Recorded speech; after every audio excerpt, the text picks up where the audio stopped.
What's up, everyone? If you notice, I changed my angle here. Basically, I just moved my mount to the passenger side. There's this like little lip over there I noticed while I was driving. I was like, what? So I was like, might as well use that, see if it works.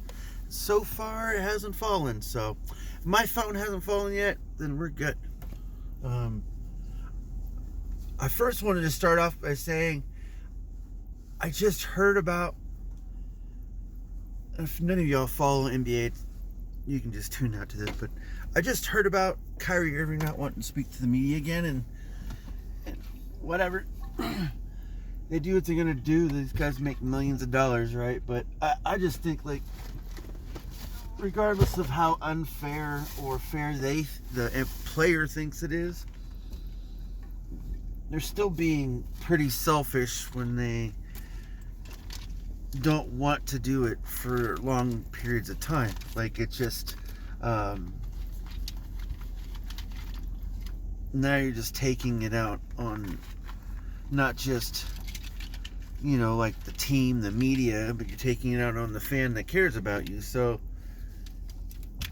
and Kyrie has been getting that way, I don't know, man, like for the past, wow, I don't know, since after he won the championship.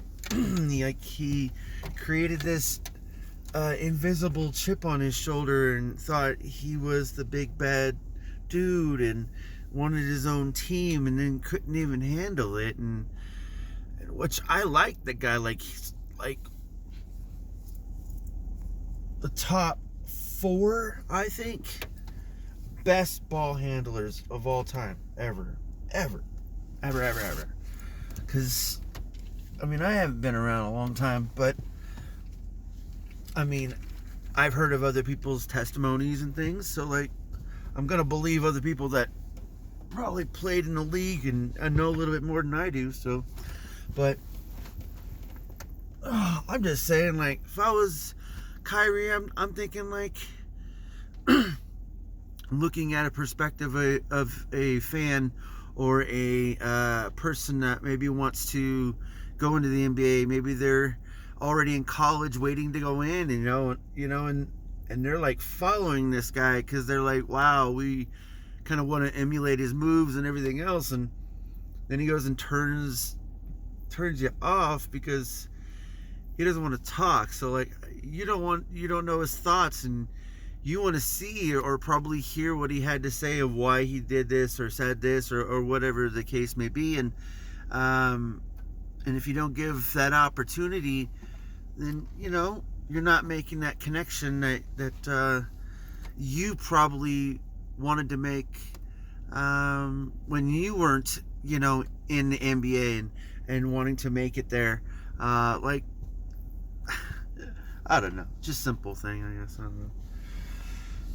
But I actually went to bed pretty early this morning. I think I went home, fed the cat and dogs, let them out. I took a shower, ate a couple of Pop-Tarts, went to bed. Like, I really went to bed. Like, it wasn't even a long shower either. It was before 8:30, I believe. So I was pretty happy with that. And then when I woke up, I felt like I was well rested, but my wife kept telling me I kept waking up and everything, but I don't remember all of that. I remember waking up maybe once or twice, but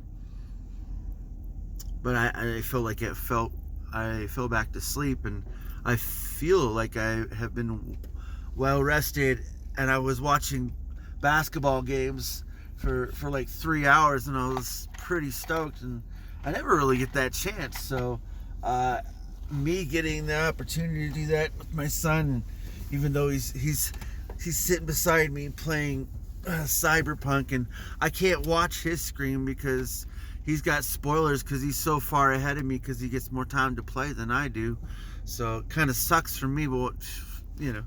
So I'm sitting there I could see, like, stuff going off like that, and my son's like making these comments or whatever. He's got a headset on, but he's kind of veering over watching the game too. And oh my gosh, it was pretty good. But the Lakers game tonight was, I want to say, it wasn't like the best, because like once they got hot, and that was just kind of over from there. But I do know that Talon Horton Tucker, like that guy right there, I think my son was saying it since last year, even though he hasn't really seen him play that much last year either, but he said he saw him in college or whatever, and he said he thought he was pretty good. But he said he was going to be doing, more in the playoffs last year, but they never really used him. I don't think he even played at all, and he only played like 6 or 8 games, so it almost just slid. Anyways, but yeah, like this guy, I think he's gonna be good. I like him and Quinn Cook too. Like those two guys, I think have a lot more potential, but time will tell.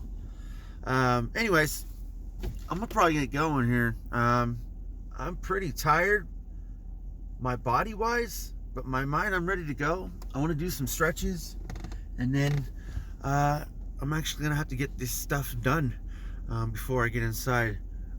It's pretty slick out there. It snowed again while I was sleeping, and I mean, it was pretty bare and kind of warm when I came home this morning. So I didn't notice that it was snowing like this. So it only kind of sucks in the morning when I have to go home if it's still like this, because if the snow builds up, there's sometimes drifts out in the valley when I'm going home, and early in the morning, if the plows aren't out at that time, you'll be meeting those drifts. So yeah, it kind of sucks, but got a big old truck, nice tires, 4-wheel drive. I mean, I think I'm pretty good with it. I hope. I mean, I think I've done well so far. But yeah. Anyways, what do you guys think about the NBA? Do you guys watch it? Anyone that watches these videos that I make or listen to? I really actually would like to know if anyone that do listen or watch these videos, what they think about the NBA, if they do or don't watch it.